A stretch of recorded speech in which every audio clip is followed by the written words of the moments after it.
नमस्कार, बहुत बहुत स्वागत है आप सभी का। आप देख रहे हैं टीटीएन 24 न्यूज और मैं हूं आपके साथ स्वाति पार्थी। तो चलिए रुख कर लेते हैं खबर की ओर। बड़ी खबर आपको बता दें, मुख्यमंत्री भजनलाल शर्मा ने कहा कि प्रवासी राजस्थानी प्रदेश की मिट्टी की खुशबू पूरी दुनिया में फैला रहे हैं और अपनी संस्कृति, परंपरा एवं ऐतिहासिक गौरव को भी प्रतिष्ठित कर रहे हैं।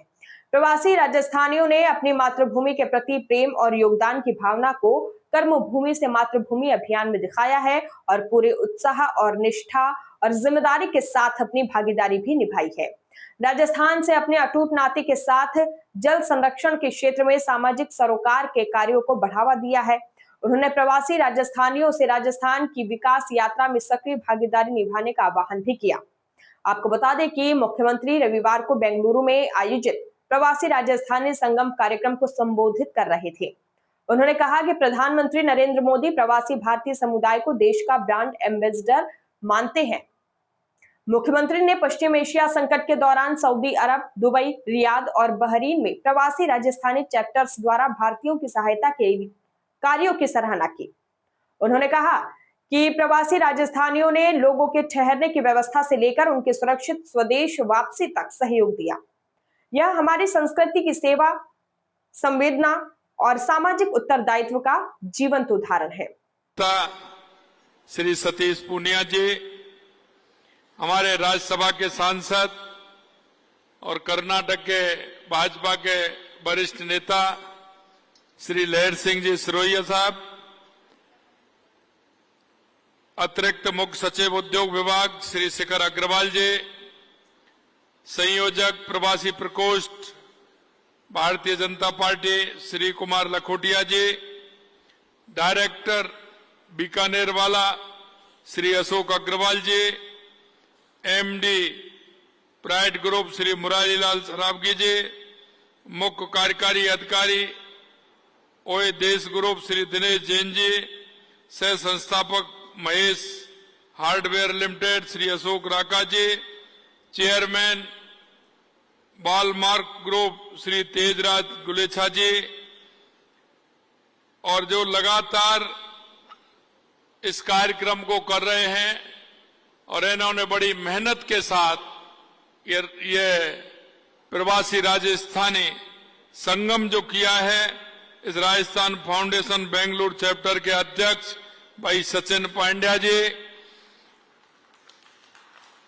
प्रोग्राम सह संयोजक राजस्थान फाउंडेशन बेंगलुरु चैप्टर श्री संदीप जालान जी, और इस कार्यक्रम में आए सभी हमारे लगभग 15-16 हमारे चैप्टर उसमें आए हैं, अध्यक्ष आए हैं, वो सभी हमारे अध्यक्ष और यहाँ के सभी मेरे भाई और बहनों, सबसे पहले तो मैं आप सभी का वंदन करता हूँ, अभिनंदन करता हूँ, आप सभी को मैं प्रणाम करता हूँ।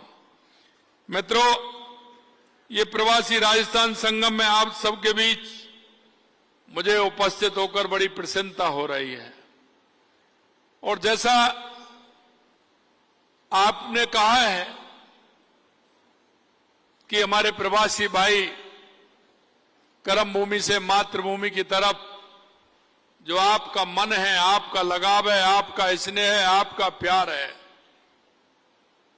इसकी चर्चा अक्सर मैं राजस्थान में भी किसी कार्यक्रम में जाता हूं तो उसकी मैं चर्चा करता हूं, क्योंकि मैंने देखा है चाहे देश के अंदर चाहे विदेश के अंदर जो राजस्थानी प्रवासी भाइयों ने राजस्थान की मिट्टी की खुशबू को दुनिया में जो फैलाने का काम किया है, निश्चित रूप से जब मैं देखता हूं तो मेरा मन गदगद हो जाता है। ऐसे में सभी भाइयों को बहुत बहुत शुभकामनाएं देता हूं, बहुत बहुत साधुवाद देता हूं। मुझे इस बात की भी बड़ी खुशी है कि इस कार्यक्रम में राजस्थान फाउंडेशन के देश और विदेश के 16 चैप्टर के प्रेसिडेंट हिस्सा ले रहे हैं।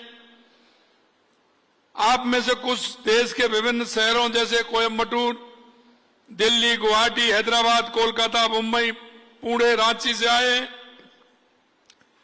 तो कुछ Thailand, UAE, Britain, Malaysia, Bahrain, Germany, Kenya और सऊदी अरब जैसे देशों से पधारे हैं।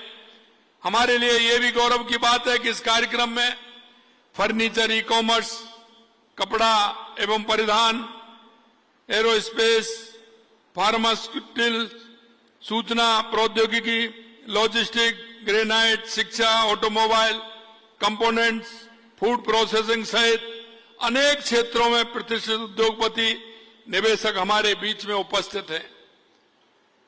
आप इस सब की गरिमा में उपस्थिति में कार्यक्रम की शोभा में चार चांद लगे हैं। इस कार्यक्रम के आयोजन के लिए मैं राजस्थान फाउंडेशन बेंगलुरु चैप्टर के प्रेसिडेंट श्री सचिन पंड्या जी और उनकी पूरी टीम को और उनकी महिला विंग को मैं बहुत बहुत बधाई और शुभकामनाएं देता हूं। साथियों, मैं कह सकता हूं कि अभी हमारे जैन साहब कह रहे थे, हमने हमारे देश के यशस्वी प्रधानमंत्री नरेंद्र मोदी जी के नेतृत्व में जिस तरह से आप देख रहे हैं, भारत का प्रवासी समुदाय देश का सबसे बड़ा ब्रांड एम्बेसडर है और आपने केवल अपने परिवार और व्यवसाय को ही आगे नहीं बढ़ाया, बल्कि पूरी दुनिया में राजस्थान की संस्कृति और गौरव को भी प्रतिष्ठित करने का काम आप सभी लोगों ने किया है। हर बार मैंने आपके भीतर अपनी मातृभूमि के प्रति वही निष्ठा, अटूट लगाव महसूस किया है। पश्चिम एशिया संकट के समय में मैं ध्यान दिलाना चाहता हूं, आप में से हमारे प्रवासी चैप्टर ने यहां फंसे भारतीयों की सहायता के लिए जिस संवेदनशीलता के साथ एवं तत्परता के साथ जो कार्य किया, वह अत्यंत सराहनीय है। उनमें से कुछ आज हमारे बीच में भी उपस्थित हैं। आपने लोगों के ठहरने की व्यवस्था से लेकर के उनकी सुरक्षित स्वदेशी वापसी तक पूरा सहयोग किया था। ये हमारी राजस्थानी संस्कृति के प्रति सेवा, संवेदना और सामाजिक दायित्वों के भाव को जीवंत उदाहरण है। मेरे भाइयों, आप सब देख रहे हैं, आपने देखा है कि पिछले 2.5 साल में राजस्थान में परिदृश्य बदला है। राजस्थान में तेजी से आर्थिक विकास कर रहा है और अग्रणी प्रदेश के रूप में उभर रहा है। राजस्थान आज देश की 7वीं सबसे बड़ी अर्थव्यवस्था है। जीएसडीपी की वृद्धि दर 12% से अधिक है। प्रति व्यक्ति आय बढ़कर 2 लाख के पार पहुंच गई है। हमने प्रदेश की अर्थव्यवस्था को 2030 तक $350 बिलियन और 2047 तक $4.3 ट्रिलियन तक पहुंचाने का संकल्प लिया है। इसी सोच के साथ हमने कारोबार को सुगम बनाने के लिए अनेक पहल की हैं। एमएसएमई के लिए कंसेंट टू ऑपरेट के लिए अधिकतम समय सीमा 120 दिन से घटा करके 30 दिन और बड़े उद्यमों के लिए 60 दिन कर दी है। अप्रदूषणकारी वाइट कैटेगरी उद्योगों की सूची को 104 से बढ़ा करके 877 कर दिया है।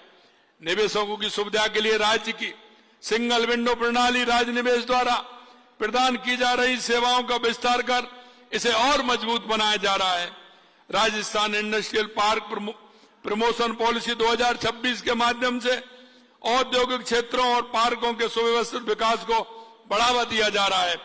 Rajasthan investment promotion scheme RIPS, Rajasthan MSME policy, Rajasthan export promotion policy 2024 और एक जिला एक उत्पादन पॉलिसी जैसी नीतियों के माध्यम से उद्योगों को प्रोत्साहित किया जा रहा है।